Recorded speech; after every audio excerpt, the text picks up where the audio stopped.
Good evening, Dr. Rowley, and thank you very much for taking the time to speak with me today on behalf of the citizens of Trinidad and Tobago. Well, thank you very much for taking the time to talk to me, and I'm very happy that you're here. Thank you. I want us to get straight into it because there are a number of things that we would like to cover in this interview. We are coming out of a very joyous period in this country, heading into another one. It's pretty much a festive time, going into Carnival, a lot of jubilation. But I think one of the things that may be hanging over the heads of citizens remains that major problem, that being of crime. Has your government failed on the issue of crime? Well, we have not made the level of progress that the citizens expect and demand and are entitled to, because we are in fact facing an ongoing crime wave, and we aren't alone in this. Today I was looking at the Caribbean situation, and it's fairly widespread, but we have been engaging it. We've made some progress, but not as much as is required, and we will continue to engage. I ask this, do you think you and your administration may have underestimated the task at hand? And I say this in the context of some of the statements that were made in the 2015 manifesto. The former administration was criticized when crime crossed 400.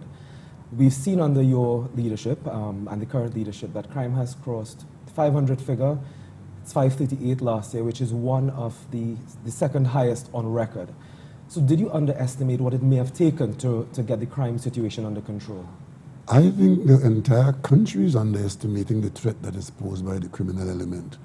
But as we expressed ourselves in our manifesto, we were expressing the optimism of the effort that we intended to make, expecting that those efforts will bear the kind of fruit that the circumstances require. You may recall that the famous Keith Noel 136, that was when the population was being revolted by 136 murders. But the country has been engaged in this chronic fight for that long. Till now we are talking about reducing 500 to 400 as success. So this is bigger than just an estimate in the manifesto. Are you satisfied so far with the performance of Minister Stuart Young handling the national security portfolio?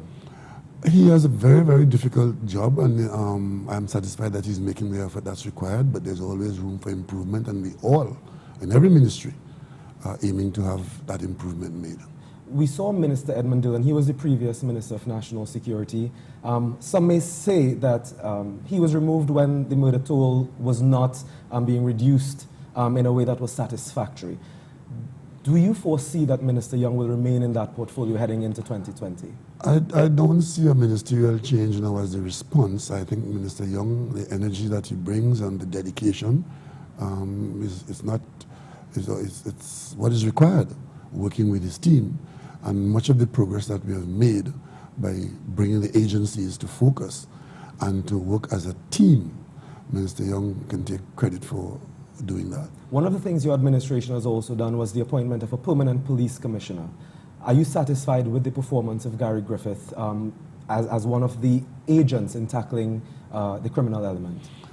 Yes, because what was missing from the police effort, that being the agency responsible for securing the population and responding directly to the criminal element, was that you required leadership. And in the absence of a substantive commissioner of police, there was an absence of leadership in the police service. And we've dealt with that. And to date, we are satisfied that that leadership is being brought to bear on the problem that we're trying to solve.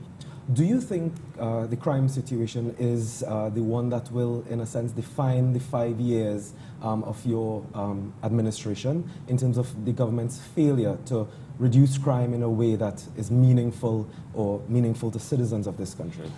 It would not be fair to the government to be measured by this situation, which didn't arise overnight, and it's not a feature of this administration. It's not a feature of Trinidad and Tobago. Crime and criminality as a a responsibility of the government of Trinidad and Tobago, governments of the Caribbean, and I dare say wider field, is going to remain a major focus.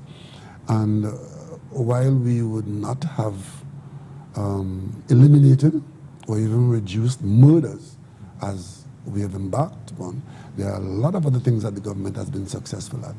So I would hope that the population will judge us on the broader canvas than on this chronic problem that we are grappling with. And those are some of the things that we intend to address in this interview, but the crime situation really is one of those foremost things that affects the lives of citizens. I want to just recall a statement that you made. You said if you're not part of the solution, then you are, if the government is not part of the solution, then it is part of the problem. Do you stand by that statement? And in that context, is the government then part of the problem? Providing that the government is making the effort that is required to respond. If the government is not making that effort in whatever way that could be determined to be that, then of course the government is part of the problem. But if the government is making the reasonable efforts, and in some instances going beyond reasonable efforts to fight with the problem, then I don't know that you would say that the government is part of the problem. For example, in recent days, we have had a number of murders related to domestic situations. While these form part of the statistics, the role of the government in those specific instances, eliminating those incidents, is minimal, but they do form part of the wider societal problem. Right? And that is a part of the whole crime scene that we're looking at. Yeah. And now is a good time because we have seen, since the beginning of the year, we've had 3 women die in cases that are suspected to be domestic related. What would your message be to women? You've spoken on this issue before. You've come under some criticism for it. But now is a good time, I think, to send a message to our women. What would you say to them? My message is not to the women today. My message would be to the men. And that is, in these domestic situations, that I would want to appeal to the men of the nation, the males of the nation, to have an expectation that all our women require the love that you have for your mother and your sister. And that should be measured starting with respect. And if you think along those lines, then you would want to stay away from treating with domestic failures by violent responses. And I would like to appeal to the men of Trinidad and Tobago that if your relationships are going bad, focus on the pleasant memories of when the relationship was good and wish your partner well going forward, especially if you have children in the mix. And that should guide you away from this horrendous violence that these men mete out to the women who are the victims of this violence. So we've seen some horrific crimes for the year, some of them unexplained, not necessarily related to gangs or to drugs and so on. That family up in the east that was hogtied and their throats reportedly slit. When these things happen, there are calls for the resumption of the death penalty. Under your administration, we know that the former AG Ramesh Lawrence Mirage had been brought in to assist the government in expediting that process. Can you give an update to the citizens as to where that is? It's a legal process that is full of all kinds of impediments along the way. The bottom line against the country's ability to carry out the death penalty, which is the wish of the wider national population, is that there are 2 cultures here. There's a culture in Britain that is opposed to the death penalty. Sure. And there's a culture in Trinidad and Tobago which is extremely violent and where the population requires that the death penalty, as on the books of the laws of Trinidad and Tobago, be carried out. But the process of getting it done, there are obstacles along the way. You're familiar with the famous Pratt & Morgan. Yeah. I was talking to the Attorney General a couple of days ago about the country's inability to meet these deadlines. And I am being advised that even in situations where the process is required to be advanced in the system, there are people who are taking decisions which can only have the effect of delaying the process. And that's where the cultural problem exists. I mean, yesterday in India, the government of India carried out the death penalty on a number of people who were involved in horrendous crimes against women, incidentally. And Indians are able to do that because they are not subject to second guessing of other cultures. And India is the largest democracy in the Commonwealth. Right. And nobody could accuse India of acting improperly. But Trinidad and Tobago, we are trapped in this legal conundrum of trying to get it done from a culture that is violently opposed to the death penalty. And our highest court is in London.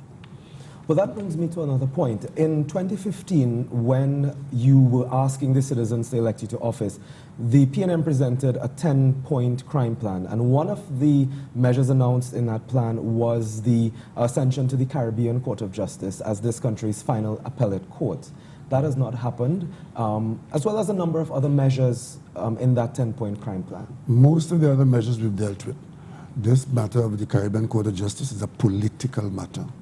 The PNM does not have the votes in the parliament to make those changes. And engaging in that is engaging in politics. The UNC has made it quite clear that they are not prepared to support it.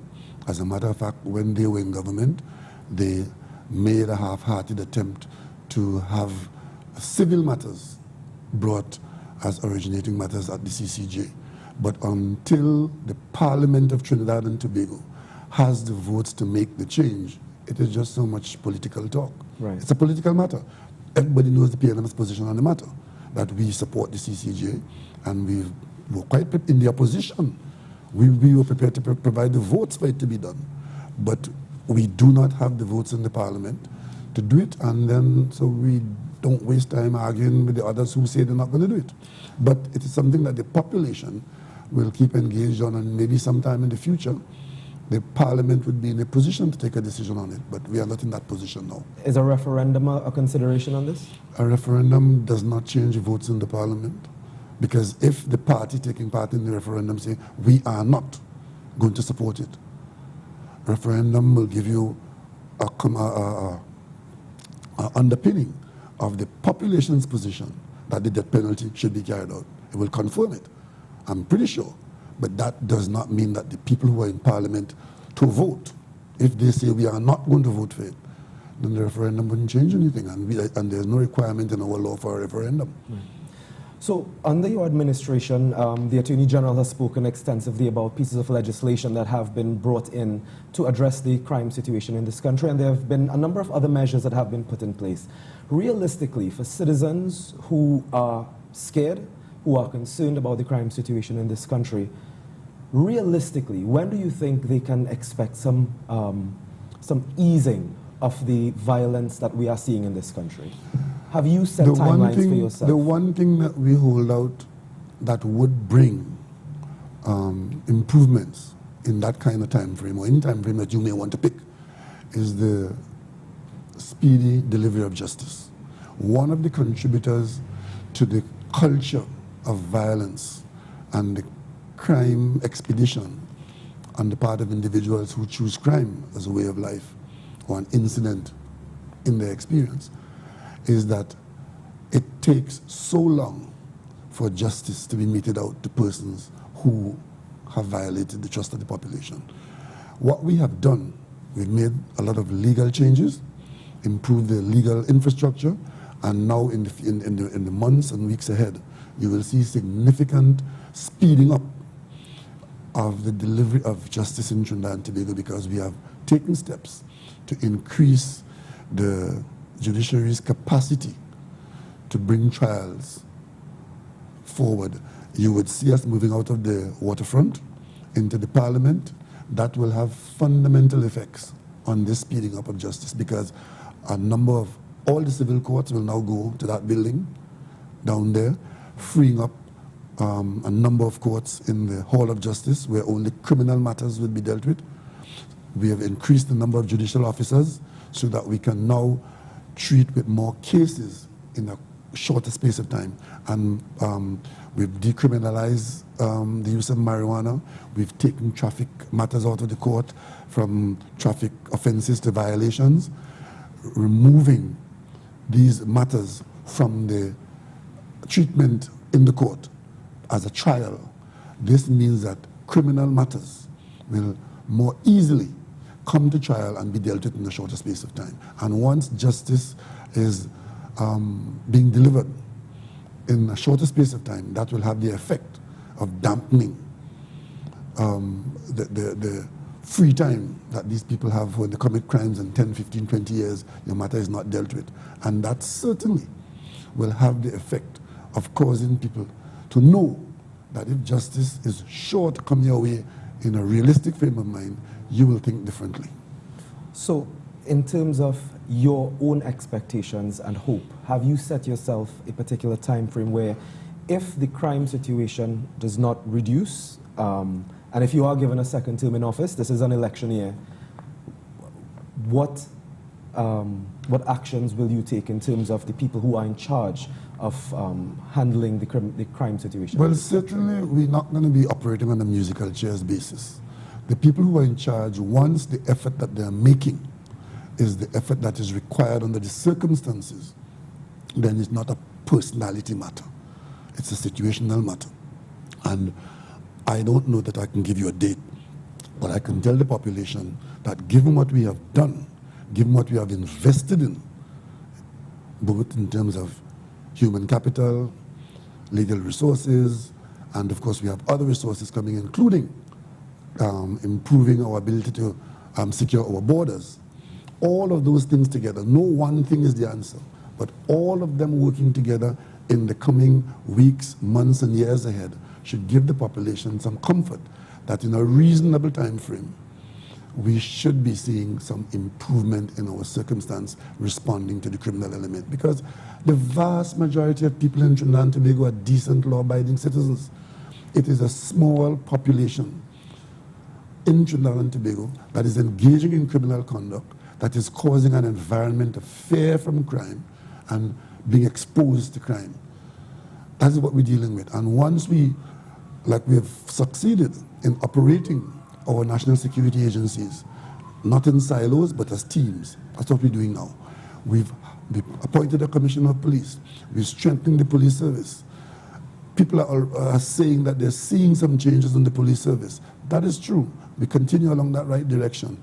We improve our borders. We improve our courts. And of course, we get into the family system through the social services arrangements and our schools. And together, all of these should give the country comfort that we are going in the right direction, and that should give us the outcome that we are after. All right. I want us to move on to the issue of the economy. We've seen the latest central bank and IMF data suggesting that we may not necessarily see growth for 2019.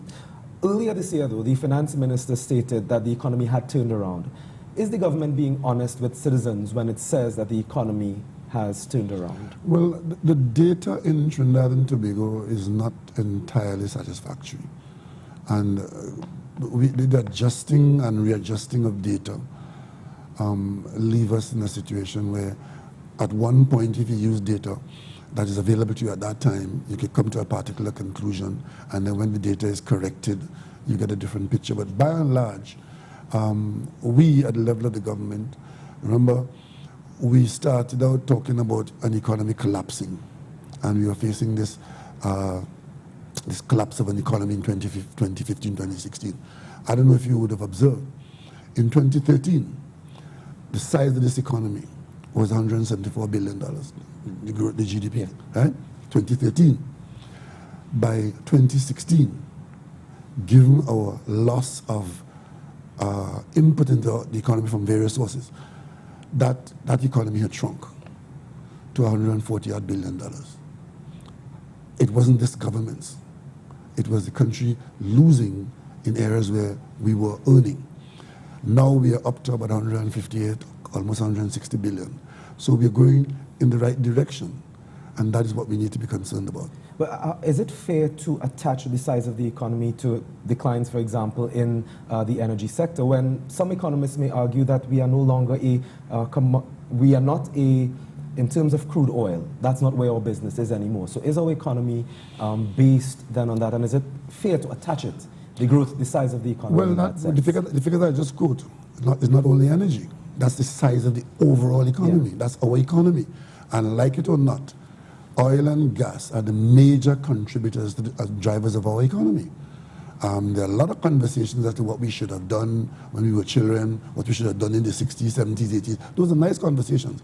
But in terms of what we're dealing with now and what we are grappling with now, the economy of Trinidad and Tobago is largely driven by its fortunes in oil and gas. And unfortunately, this period is not a good period, hasn't been a good period since 2014.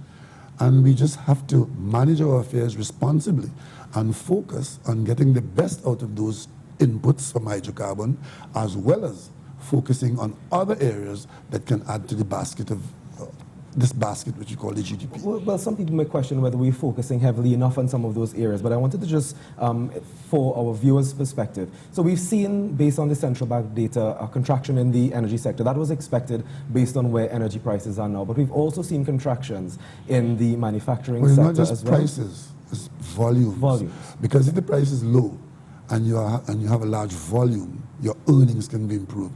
Our problem, and the problem that this government has been grappling with ever since we came into office, was low price and low volume. We've made some improvements on the volume side, but not sufficient. When we came into office, the volume of gas being produced was 3.1 billion a day. We need 4 billion. That means we were 900 million scuff short. We have been working on that, and whatever you think of the lopsidedness of the economy and the overdependence on energy, we had to work on that because that is where the earning was. We've now got up to about 3.75, something like that, which is still well below the 4 billion that we need, but we are well away from 3.1 billion. And we have to keep doing that. And we have been doing that, and we've got considerable success with that. With the question of oil, the same thing. We're down to about 60,000 barrels a day, 63,000 barrels. Now, we have to improve on that, and that is what caused us to treat with the Petroltrin situation in the way that we have done, and we are beginning to see results, positive results there. Yeah. Petroltrin is something we want to discuss, I think, a little more extensively, but on the point of the non-energy sector, so manufacturing sector has seen a 2.5% decline. We've also seen the construction sector at about 3.5% decline for 2019. And the feeling is that not enough is being done to encourage growth in the non-energy sector in this country. Well, when you look at those numbers, one could come to that conclusion, must come to that conclusion, but then you're facing what exactly are we required to do? And do those things. But when you do those things, in every situation, there's no guarantee that you will get the immediate success that you're after, because much of these things are not immediate. It's disappointing that we have had a reduction. Sometimes there are external market influences, other times not enough local effort. In a culture that is risk-averse, you don't get the kind of response that you may be after to make the kinds of changes or take the kind of plunges that should be made to bring about that kind of change that you're looking for. You've spoken extensively about the government's ability to stabilize the economy. We've been hearing about, taking it out of what you describe as a crisis situation into stability. When will the government kick it into the next gear? Because stabilization is not providing, I guess, the level of economic activity that people are expecting, and we'll talk about the unemployment rate in just a bit. But when will we see the economy kick into the next gear? Well, every budget that we've presented had within it a development program of some sort. But we have had to stabilize it. But we've been successful there. Our inflation rate of 1% is not to be sneezed at. Our unemployment rate, even though a lot of that employment is government support for unemployables, is down at approximately 4%, 3.5% to 4%. That is not to be dismissed because it could easily have been 12 or 18%, as we've had before. We've had double-digit unemployment in this country before. But the current figures do not take into account, based on what the central bank is saying, for layoffs at Petroltrin, layoffs in the telecom sector, for example, and other layoffs that may go unreported. So it is likely that the unemployment figure could be slightly higher. Well, let's bear in mind that, you mentioned the Petroltrin situation. We had an option to maintain the status quo, a status quo that could not have been afforded, right? So I don't know what is to be had by saying that you'd have to take that as different. It's not different, it's all part of one mix. Because by taking the action we took at Petroltrin, it prevented us from being in a worse position. Right? And that is the fact. If we had gone ahead and not dealt with the Petroltrin situation, and the Minister of Finance found himself having to be the paymaster to the Petroltrin demands, then the outcome of that could easily have been an IMF program. And that is when we would have been discussing real unemployment. Understand? So we have staved off a worst case scenario, but where we are at is not a best case. So you've introduced the Petroltrin discussion. We will go in that direction for now and return to the issue of the economy itself.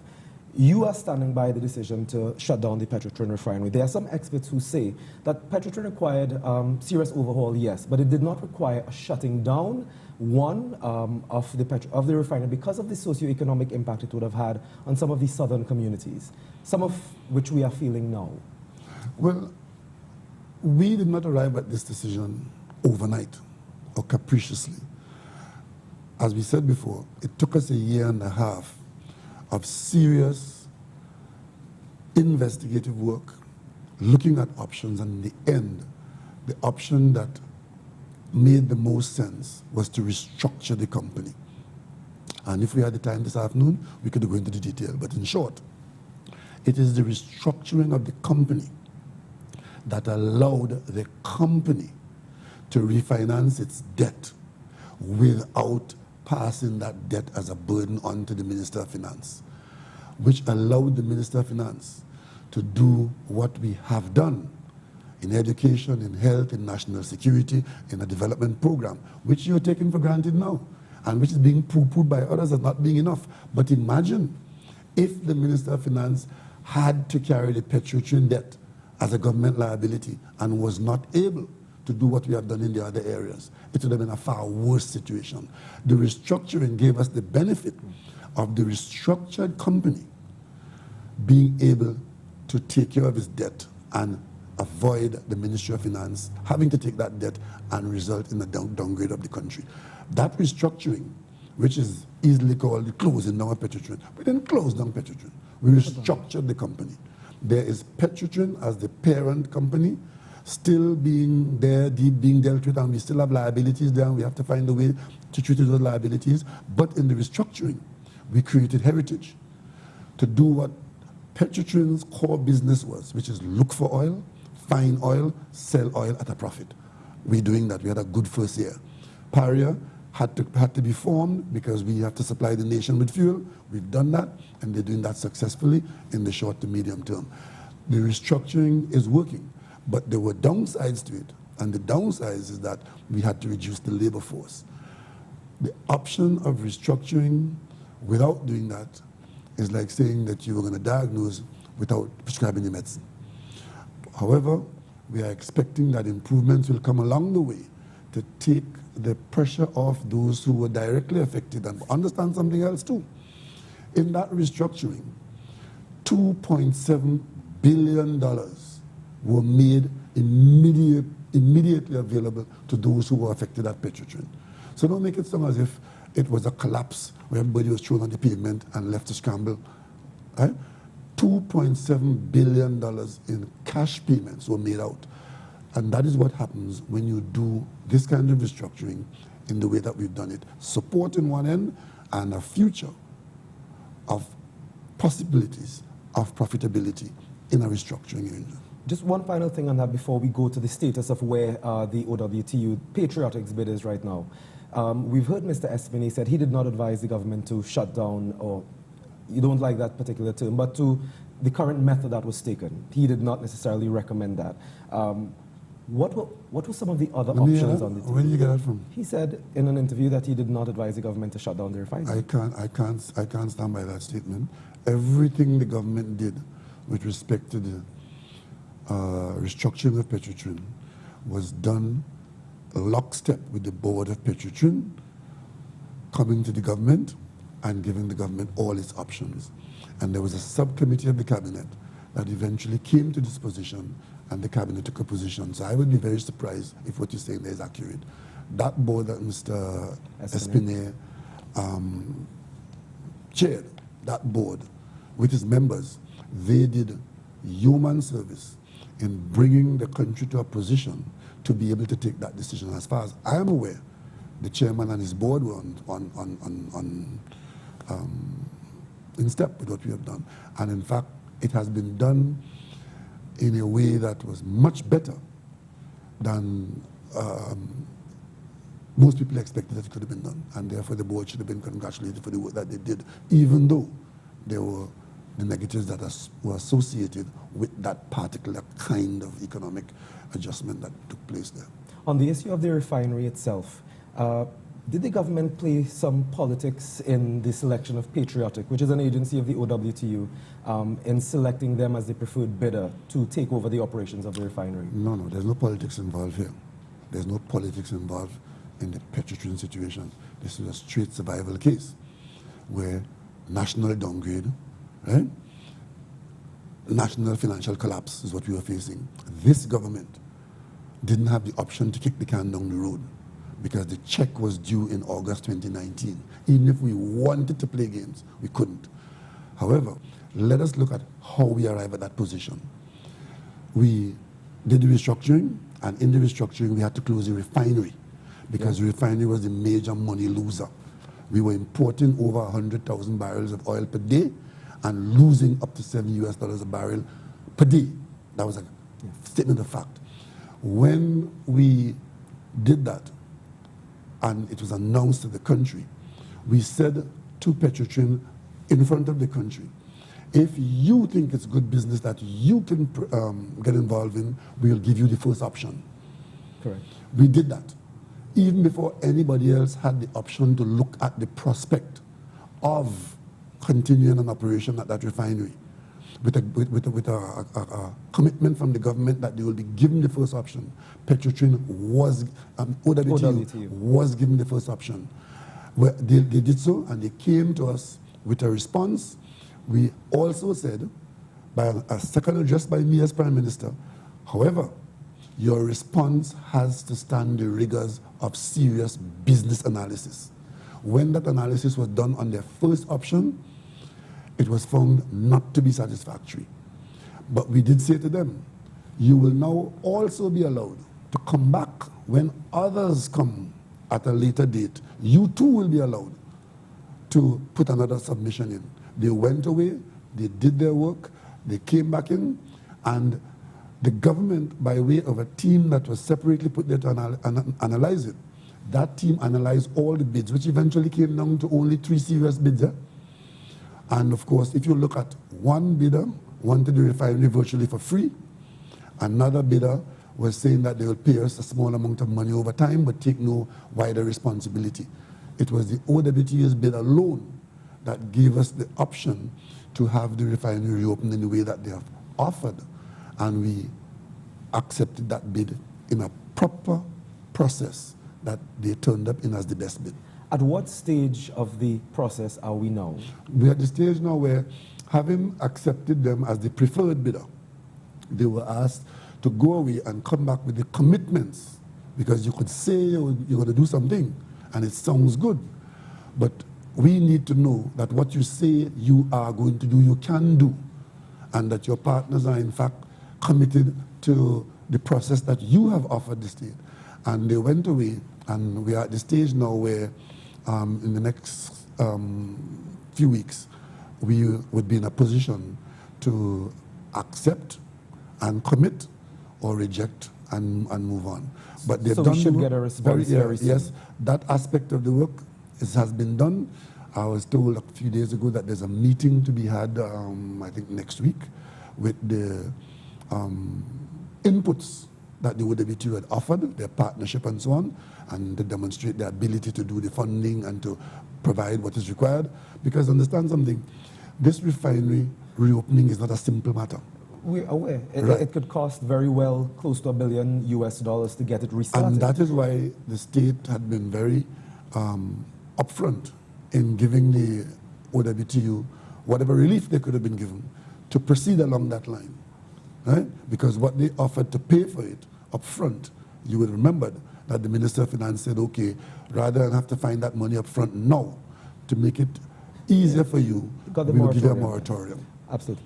But how do you mitigate against concerns that this was an attempt to balm over some of the anger over the refinery closure, and also that the government had embarked on what some have described as union busting? No, those are just old talk. We had a problem that had to be addressed. Arriving out of it were people who were dissatisfied, particularly the people who were involved in what Petroltrin represented. That is understandable. We empathize with that, and that is why we have gone the way we have gone. And to make sure that we are doing things which will give us the option to ameliorate the effects of what we have done. But what we have done is something that had to be done for the wider national community. Right? So those who don't support the government's measure, we expect them to put it in the worst possible light. But what was the option? What was the alternative? And you know the interesting thing about it? There are officials who served in government before and shied away from these decisions. But they're the ones up front making critical comments, but not telling you what the other option was, because there are always other options, you know. We had an option of leaving Petroltrin in place to lose $2,000 million a year and not be able to pay its debt. And of course, if we defaulted on a loan like that, the default of all the other national loans come facing you, and then what is our position? There's something called cross default. If you borrow money from 10 people, and then it turns out that one day you can't pay one, and the other 9 say, I want my money now because you have defaulted. That's the way they want us to be. And that's what is facing this government. We had to steer ourselves away from that. And in doing so, in a population of 1.4 million people or thereabouts, the business and livelihood of 5,000 people is important. But it is not the only consideration of the government. Sure. So you're saying that this was not done in an attempt to balm over the anger over the refinery closure. Fine. What happens but if... it can't be both. It can't be you accuse me of union busting when we take the action that is inimical to what the union thinks is its interest. And then in the next breath, you accuse me of pandering to the union. Can't be both. If the OWTU is rejected, what happens after that? Well, is there a second buyer? No, we don't have anybody on the table. If what the OWTU has offered is found not to be acceptable, in the end, we're going to end up with refinery number 18 that does not have an operator. There are 17 other refineries in the world today that its business was such that they had to go out of business, and they too are there. Some of them thinking about finding someone to restart it, others with no hope of restart. Our refinery came to a position where we had to take that decision.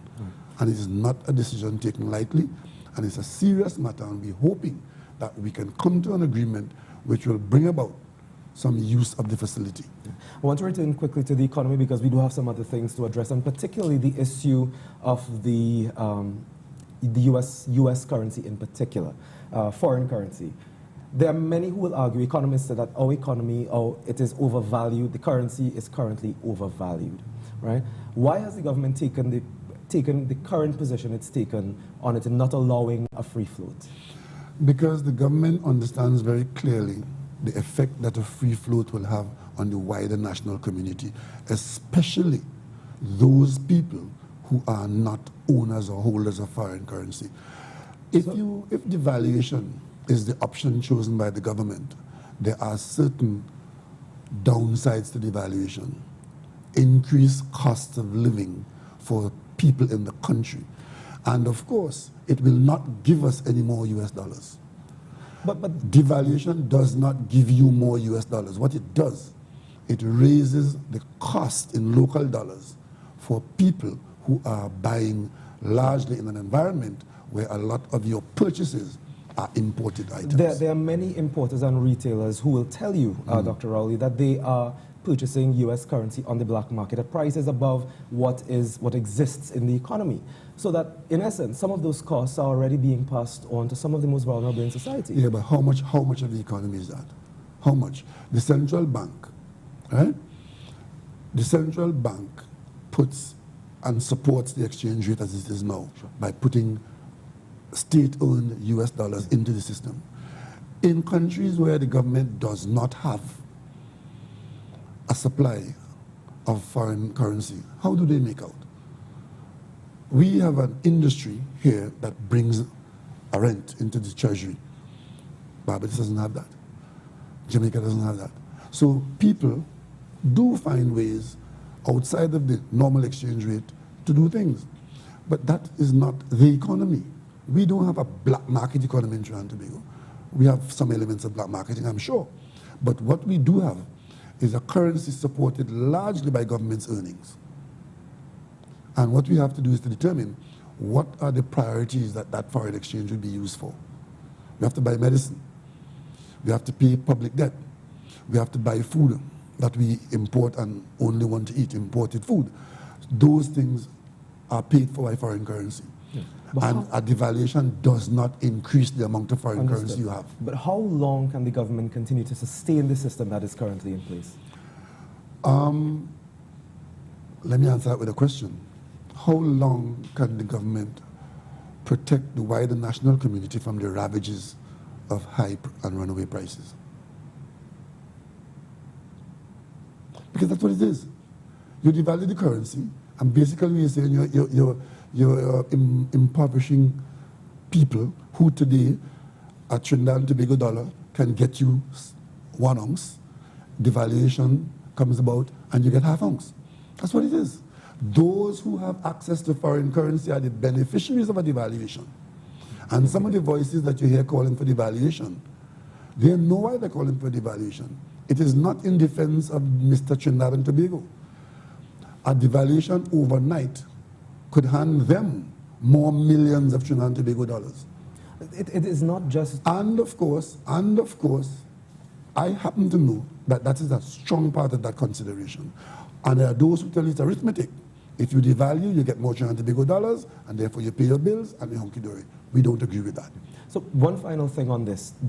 Your administration promised to reintroduce an auction system that existed at the central bank prior to you coming into office. I think it was removed under the former administration, where banks would bid for a certain amount of foreign currency. Why has that not yet been reintroduced? I don't know that that was a commitment to reinstate that. What we had criticized the effect of that, the changing of the system. That change, which had shocked.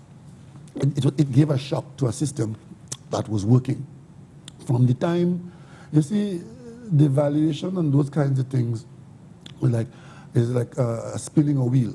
Once the wheel begins to turn, it then is difficult to bring it back to a stationary state. And that is what happened with that. Because for years, the currency and devaluation was not a part of the consideration. But there was this argument that some people were being favored and some were not. And the governor of the central bank brought in other people into sharing it. And that created problems that could not be easily reversed. And what we did, though, we tried to make sure that foreign exchange goes to the area where it can make the best contribution to the manufacturing sector. So we started to make foreign exchange available through the Export-Import Bank. Yeah. And only yesterday, the cabinet increased the amount of monies that are being made there because... By how much? I don't want to guess, but I know we increased it. Sure. But the pilot project has been working, and we have been making more available so that those who are making best use of foreign exchange to produce for export, that they are not starved. Want to move on to some other topics, Dr. Rowley. We are having this interview here in Whitehall. A restoration program has just been completed, as there have been some others on some of the other magnificent 7 structures. Some may argue that, or question, how do you necessarily justify some of the millions that are being spent on these buildings when there are other simpler needs of citizens in this country? You will always have needs for all kinds of things. And there are things that you have to do. Again, I like to talk about options. What is the option? These buildings are virtually priceless, bequeathed to us at independence. To not maintain them or to restore them is to end up in a place where they would have become of no value. That is not the option we chose. We chose to find the resources to ensure that this value is retained for all times. In talking about how the money could have been used, I want you to bear in mind that much of the money spent to bring this building to where it is from where it was is money paid to people who got jobs doing it. Earnings. I gave the details right here a few weeks ago of how many millions went into people's pockets. Because when people talk about jobs, you hire somebody to do something for which they're paid. You don't just give them money. If you give them money, it's welfare or social support. We do that too. But in the case of all these buildings, about 40% of the millions we hear being spent were jobs that were created, hundreds of jobs, and for which people were paid and for which they were a lot better off. Now that these buildings have been completed, we have the issue now. Where are the jobs for these people who were working here? Where will they now turn? That's why we maintain, even though we are having to borrow money in a reduced environment of spending, we have to have a development program to make sure that jobs in construction, which are about the easiest jobs to create, that those opportunities are there. And at the end of the day, we do a number of things, not the least of which is that we prevent these heritage buildings from deteriorating to a point where we lose them. What would you say then is the value to someone who may not see the value in a building like this, who may find it difficult, for example, to find a bed at a hospital, or who may not necessarily have food to provide for their children? The poverty rate in this country is at about 24.5%. How do you justify the value of these buildings to some people like that? Well, not every aspect of life is one that you can touch and feel and put a dollar value on. And these a population's cultural appreciation of itself is as important as the car to drive in or the food on the plate. And the same, I can tell you, the same way you will find someone who will say, I should have been given that in the form of a bed or a meal. There are many people who say, I feel a sense of pride and satisfaction that my country has been able to save these buildings, because these intangibles are important to the human being. Let's talk about the demonetization of the $100 bill. The government has gotten some criticism for the time, in particular, in which it decided to roll out this measure. Very busy Christmas season. People were concerned about the impact it would have had on business in particular at a time when many of them benefit from, and that may have constrained them a bit. Why that time, and how do you treat with that particular criticism about government's timing? No time would have been the perfect time for everybody. Whenever we did it, you would have had that conversation. It's not the right time. It's Carnival, it's Easter, it's August, it's Christmas. The activity at Christmas time, as a matter of fact, meshed quite well with the changeover, because a lot of money which otherwise may not have been brought into the economy came in. I can tell you, a lot of people who comment in the way you've just mentioned don't really have all the facts. Maybe they aren't expected to have it. But the facts are that many business houses will tell you that they had surprisingly good sales. this year, which they attributed to persons spending money which otherwise would not have been spent. But there's also the issue of the inconvenience of ordinary elderly citizens in this country. There would always have been some element of inconvenience and disturbance because you were being called upon to do something that you were not otherwise going to plan to do on that occasion, which is if you have money in your possession and you want to keep money in your possession and you are asked or required to exchange that money, you may have to leave home, you may have to join a line, you may have to send somebody, and that was going to be there. It was not what it was made out to be. As a matter of fact, the process now has largely ended. It is only now going on at the central bank for persons who had extraordinary position. And I must tell you, insofar as this process has gone in Trinidad and Tobago, it has gone remarkably well, remarkably smoothly, and very successful.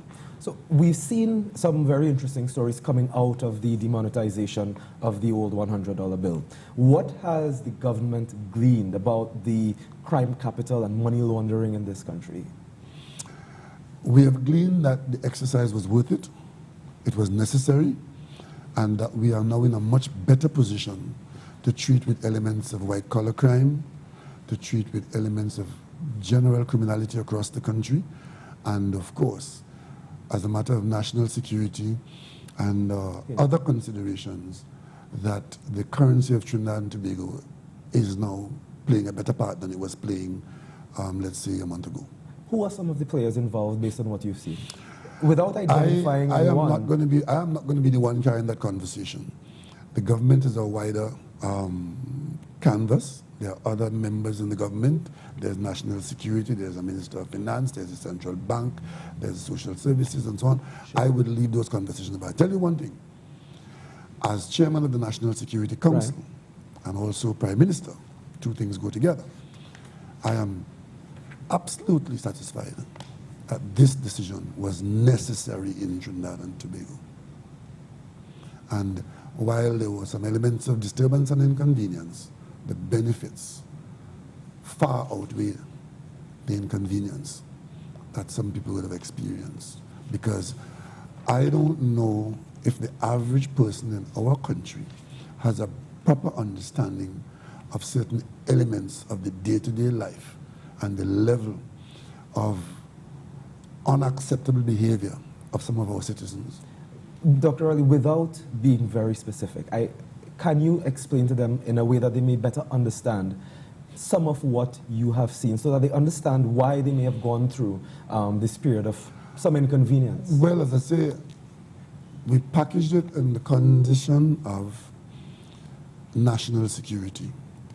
And matters of national security don't lend themselves easily to discourse. And I would wait until we get all the numbers in so we could see what exactly happened and then speak to that. Sure. Yeah? The decriminalization of marijuana was something that government introduced this year. The legislation was passed, and we expect that there will be further legislation to take the process a little further.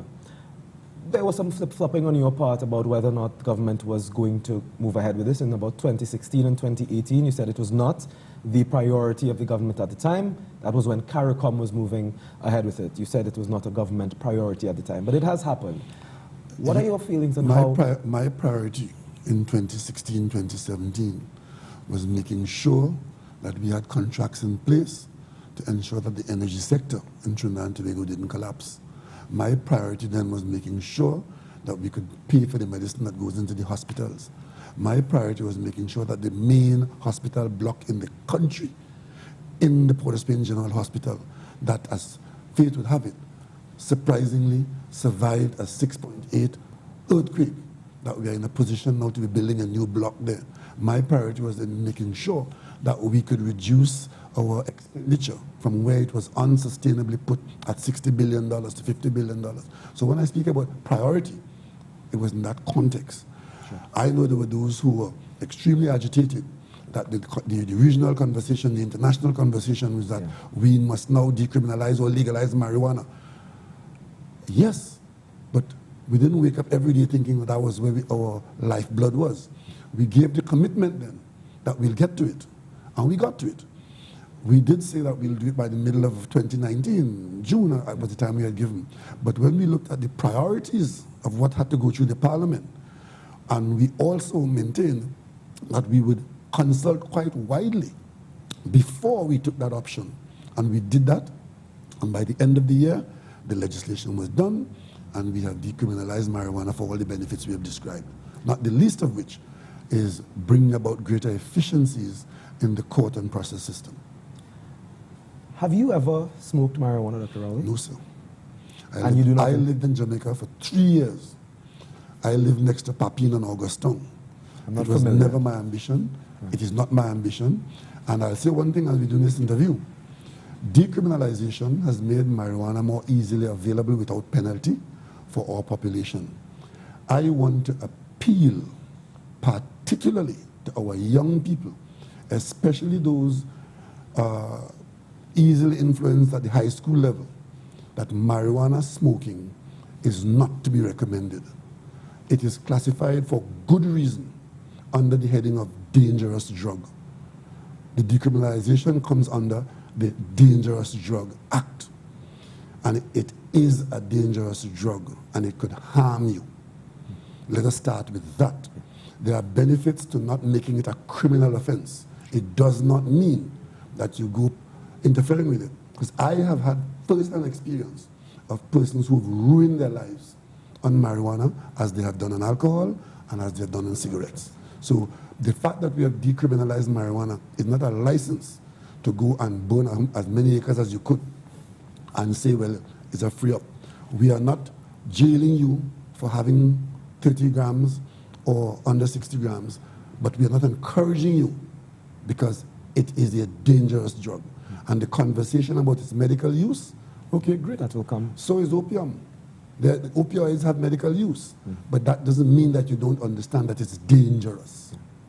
One other point on this, the decriminalization came very in a local government election here in about the vicinity of. It is likely that the remaining parts of the legislation that deal with things like licenses and so on will come this year. In the lead up as well to a potential general election. Were those things, the timing considered Absolutely around not. some of those events? Absolutely not. As a matter of fact, we did not program any of this in the context of any election. Because let's face it, in a 5-year term, you've just come out of a general election. It will take some time to get the work done, to get the legislation approved and through the parliament. So that's some time. You have a local government election, 2 of them in this term, and of course a general election. So it's very likely that much of what you will do, if you are inclined to see things as election things, let me tell you how I see it.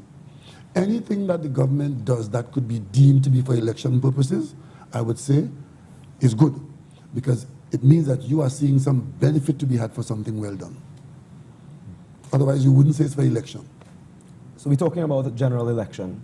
We expect that there will be one this year. Do you have a date as yet in your head? Yes, I have a date, 2020. And of course, the elections are due. That's no secret. We have 5-year terms. And the election would be called when the election is due. And there are processes by which we do that. And I've never shied away from that. I mean, I'm not one of those persons who believe that an election is the be-all and end-all of the country's life. It's a process. Only yesterday I was seeing some recommendation from one of the experts that we should have election every 18 months. And I say, yeah, right.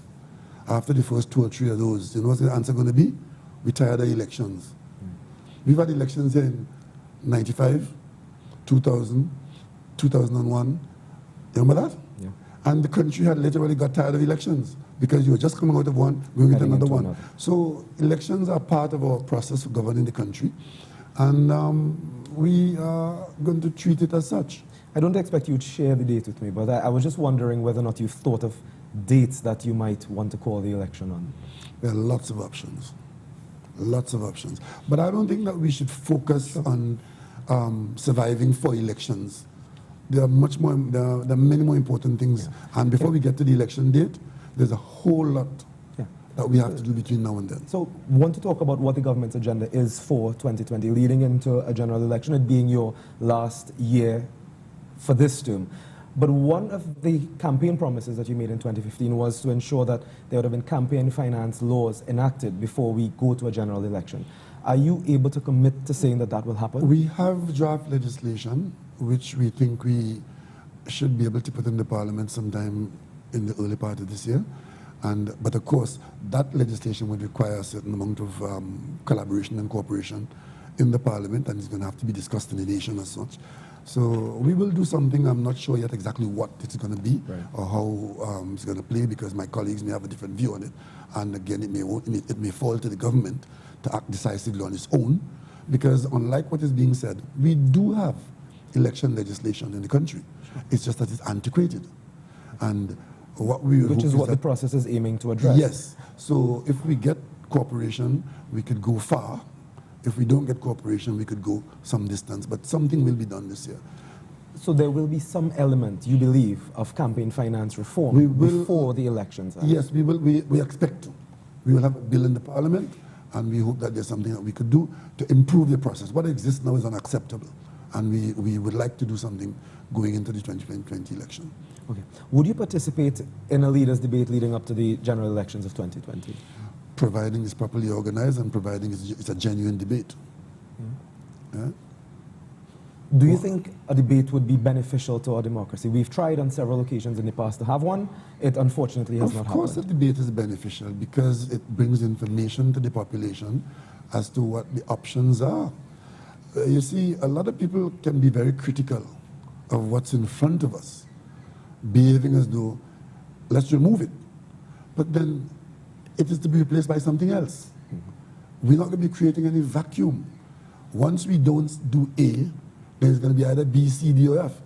And that a debate allows these options to be put on the table. I mean, you hear people talking about unemployment. Okay, how would you create employment in the absence of an ability to fund it? What kind of employment? You hear people talking about the price of food, what the government should do. What do you do that will give us better prices? You talk about production and the role of agriculture. What exactly are you going to produce for export as compared to what we are doing now? And that is what would give the population an idea that what is being done now is worthy of support because it's the best option of the many options. Who are you grooming, Dr. Rowley, as your successor in the party? I never encouraged people in my immediate family to get involved in politics, because I think my involvement in politics is enough for one family, but it doesn't mean that people in my family will never get involved in politics. In terms of grooming, I belong to a political party. This year we're 64 years old, and the grooming will not be done by me, but the organization has provided opportunity for people to enter, to participate, to grow, and to be selected as worthy of advancement towards leadership. Do you see Stuart Young as a potential successor to you? Many people who are some are in Parliament, some are not in Parliament. They're all potential successors. Okay. So that's not a no, but it's not necessarily a yes. I don't have any selectee, if that's what you mean. Okay. You call Stuart Young's name. I mean, I don't have a selectee. What I will do, though, and what I have been doing along the way, is that I have been blessed with leading a number of young people into the parliamentary arena. And in working with them, managing them, I have given them the benefit of my experience. Some of them have made mistakes, and out of those mistakes, they would have learned. And they are now a bit more experienced, and I have guided them in such a way that they can remain useful to the national community. Yeah. That is what I set out to do. Realistically, what can citizens expect from the PNM administration heading into 2020? We've, in the context of the Minister of Finance saying that there can now be a sense of loosening up of the belt that has been tightened for the past 4 years. Well, what we have done is we started in a very difficult valley. We've been trying to climb out of that. We are still in that situation. We can't spend what we don't have. We could borrow and keep the country going. We've done a fair amount of that. We've been funding a development program, meaning that we are spending money on building things and doing things that we have need for and create opportunities.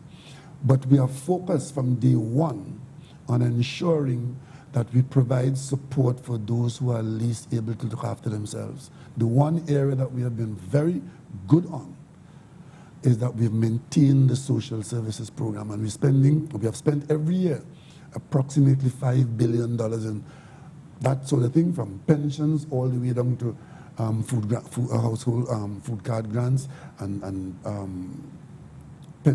benefits to households for orphans, looking after geriatrics in their home with home care and so on. And we've maintained a health system which, while not being perfect, we've provided it with the resources of personnel, medication, physical environments, so that healthcare can be delivered. Those are the priorities that we are focusing on, ensuring that the population still can hold on to that, while we reduce certain things like subsidies on fuel, which that was an option we had.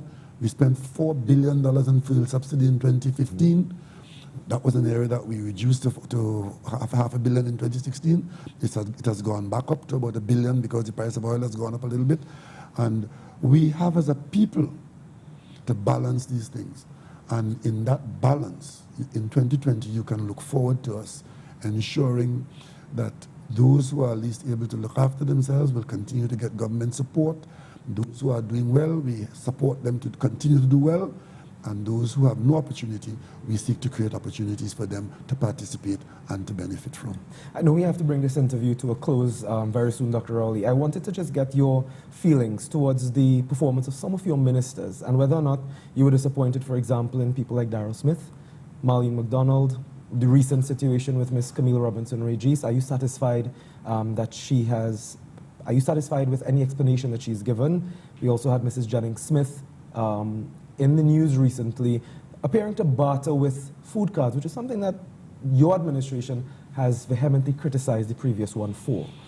Oh, well, let me answer the question from the beginning. Yes, I am very disappointed in the outcome of the Darrell Smith situation, and that disappointment resulted in me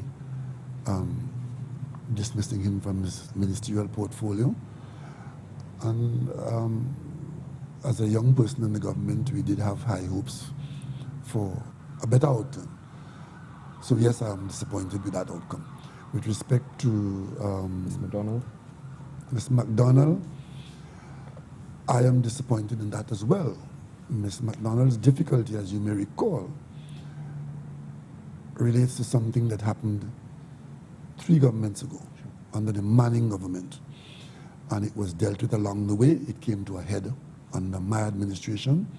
And without hesitation, I've dealt with it as it ought to have been dealt with. And again, that's an element of disappointment. Ms. McDonald had been quite a good performer in my team. She was the chief whip in opposition. She did a very good job there, and as a minister and an MP in Port-au-Prince South. But there are certain yardsticks that you have to be measured by. And if you fall short on that yardstick, much as you would like to perform in a different way, certain things preclude other things from happening. So there is some disappointment there. But we will get over that in the way that we ought to. And of course, Mrs. Robinson-Regis. Mrs. Robinson-Regis matter. At the time when it came to the fore, information available to me and the responses to it were based on the facts as known to me. If there are others who have other facts, and I'm not here talking about innuendo, and I feel so, and I think so, and it should be so, I'm not talking about that. I'm talking about the facts of the situation as known to me. I have acted with the same propriety that I've acted with the others. And if it changes at any time, my situation remains the same. We are being measured, especially those of us in the PNM, we are measured by a standard which we hold ourselves to. So you wouldn't find anybody in the PNM on a bribery charge and still conducting government business. And of course, with Ms. Jennings-Smith, my understanding is that it's not what you think to be, the information about what is food card and what is hamper. I mean, I organize hampers for persons in my constituency. We have different hampers. Some of them we give out to people on basic need as the community identifies. Others we do for party members as part of our outreach to them. In our party, we have a party welfare officer. We have party welfare activities, and I don't want you to mix up government food card with party.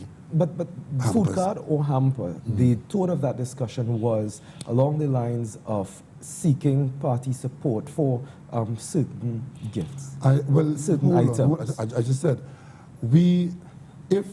I didn't understand the conversation to be that you were seeking party support for food cards. I understand that there were hampers. What the MP was saying is that I have organized hampers for my members or my members. That's acceptable. In Diego Martin West, where I operate, in the party does welfare work for party members. But that ought not to be to be confused with government food cards, where food cards are made available, and some food cards are made available, I know at Christmas time, some were made available to MPs across the board.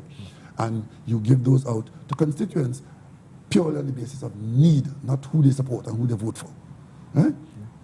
That's how it be. So we have to make these distinctions. Sure. Right? And you are satisfied with the performance of your cabinet otherwise? I think in a very difficult situation, we have done reasonably well. Do you believe your cabinet has suffered from some inexperience? Oh yeah, because it was a new government full of new people. If you look at the people in my cabinet, a lot of them were in government for the first time. And when that is so, the learning curve is there. And the same thing with permanent secretaries, you know. I came into government with a team of permanent secretaries, most of them brand new. And many of them have made significant mistakes. But there has to be a learning and a level of tolerance, and of course, you have to crack the whip from time to time to get to a better place. Most of my ministers were first-timers. Some of them first-timers in politics. Eh? Are we likely to see some of these faces heading into a new cabinet if you're given the opportunity? If you see some of the faces who are there now, well, I should hope so. Because they're the ones who have taken us through from where we were to where we are, and I think many of them would have done enough to earn a second chance. So we have a screening process, which is quite rigorous in the PNM. Nobody has any automatic claim to a seat or to a place in the cabinet, but we are reasonable and we are reasonable, and I think people will be judged on what they had to deal with and how well they performed. How do you think you'll be judged by Tobagonians? And I raise that because the Sea Bridge has been a particular problem for your administration. It has caused reputational damage, in a sense, to Tobago, to the inter-island transport system. It has gone through a tremendously turbulent time. And it has impacted the business community on the island, among others. That Sea Bridge thing, a lot of effort was put in by PNM detractors to make that into a cause célèbre. But it didn't really bruise my back very much because it was largely a dishonest conversation. We came into government meeting the two ferries, the Express and the Spirit, being used to the point they were run to a point where they could no longer be run, and they were not maintained by a previous government. That was our portion. They were forced out of service because of their condition. They couldn't even be insured. So we couldn't use them even if we wanted to. That created, in our term, this problem of not having a proper service, both with respect to the Sea Bridge for passengers and the corruption with the cargo. On the corruption on the cargo side, we have people in court over that. In case you all forget, because I notice you all don't deal with that, there are people in court over the cargo side of that. With respect to the management of the ferry service to Tobago, senior people on the port have been dismissed for falling short of expectation. That happened under this government. And finally, you don't go into the market or in a mall in Miami and get ferries to replace the two that had to come off the service. So for a year and a half, this government was battered for being incompetent and to be uncaring and so on, when the singular solution was to find replacements for those two vessels that our predecessors operated without maintaining them. We had stopgap measures. We had to have stopgap measures. While those stopgap measures were there, we were battered. But today, we ended up with a very good service for passengers by lease vessel, and we have under construction now the solution to the problem, which only this government has brought about, which is to order, build, and buy 2 new vessels. There's no other option better than that, and we have that option on the way. You've said that you've been unfairly battered in a sense for the Seabridge fiasco. It was an automatic, everybody jumped on the bandwagon, ferry. So are when you in saying, fact, it was not our doing. So are you saying that Tobago in particular was not, the Tobago economy, Tobago businesses were not impacted by what took place during that? It was severely impacted by an action which was not the action of this government. We were the ones required to fix it. And while we were fixing it, those who were guilty of putting us in that situation were leading the charge as though it was our doing. But I tell you what, we accepted the responsibility. We dealt with the port.